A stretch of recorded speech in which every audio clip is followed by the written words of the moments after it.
आता सर्व प्रकारच्या आजारांपासून सुटकेसाठी विट्यात आली आहे होमिओपॅथी उपचार पद्धती, जिच्यामुळे शरीराची नैसर्गिक प्रतिकारशक्ती वाढते आणि रोग मुळापासून नष्ट करते.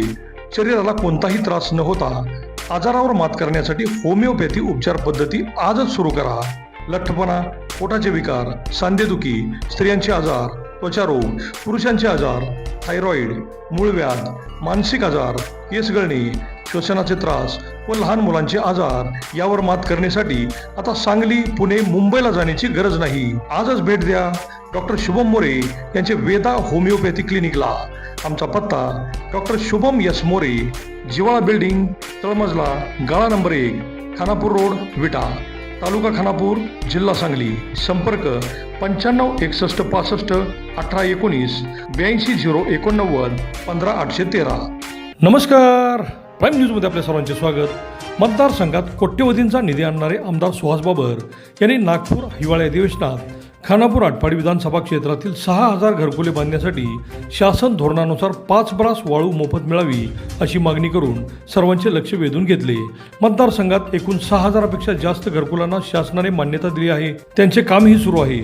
शासनाच्या माध्यमातून या घरकुलांना बांधकामासाठी 5 ब्रास वाळू मोफत देण्याचे धोरण जाहीर झाले होते, परंतु खानापूर तालुक्यामध्ये कोणताही वाळूचा डेपो आतापर्यंत देण्यात आला नाही. आटपाडी तालुक्यातील दिलेल्या वाळू डेपोला स्थानिक लोकांचा प्रचंड विरोध आहे. त्यामुळे त्या घरकुलांना वाळू मिळाली नाही तर ती अपूर्ण राहतील. या गोष्टींचा विचार करून महसूल मंत्र्यांनी कृत्रिम वाळू तयार करणाऱ्या क्रशरना परवानगी द्यावी, कारण ही घरकुलं पूर्ण होणे गरजेचे आहे अशी मागणी केली. पाहूयात काय म्हणाले ते.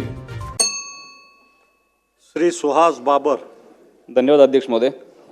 अध्यक्ष महोदय, माझ्या खानापूर आटपाडी विसापूर विधानसभा मतदारसंघामध्ये आपल्या शासनाच्या वतीनं जवळपास 6000पेक्षा जास्ती घरकुलांना मान्यता मिळालेली आहे आणि ह्या घरकुलांचं काम सुरू आहे. आपल्या शासनाच्या माध्यमातून ह्या घरकुलांना 5 ब्रास मोफत वाळू देण्यासंदर्भामध्ये धोरण जाहीर झालं होतं, परंतु खानापूर तालुक्यामध्ये आत्तापर्यंत कुठलाही वाळूचा डेपो त्या ठिकाणी देण्यात आलेला नाही. आणि आटपाडी तालुक्यामध्ये जे डेपो दिलेत त्या डेपोना तिथल्या स्थानिक लोकांचा खूप मोठा विरोध आहे.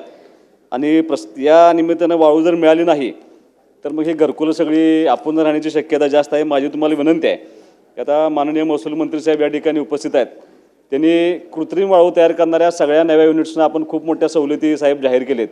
तर अशा ठिकाणी ज्या ठिकाणी नदीची वाळू मिळत नाही अशा ठिकाणी ज्या कृत्रिम वाळूच्या प्रक्रिया करणाऱ्या सगळ्या क्लस्टरना आपण परवानगी दिली किंवा त्यांना सवलत देतोय, अशा कृत्रिम वाळूच्या तयार करणाऱ्या सगळ्या क्लस्टरनी या घरकुलांना 5 ब्रास वाळू मोफत देण्यासंदर्भामध्ये आपल्याकडून आदेश व्हावा, अथवा जर ते शक्य नसेल तर ज्या ठिकाणी डेपो आहेत अशा ठिकाणची कृत्रिम वाळू आपल्या त्या घरकुलांना मिळावी आणि ही सगळी घरकुलं पूर्ण करण्यासंदर्भामध्ये आपल्यामार्फत त्याचा निर्णय व्हावा अशी मी औचित्याच्या मुद्द्यामार्फत शासनास विनंती करत आहे.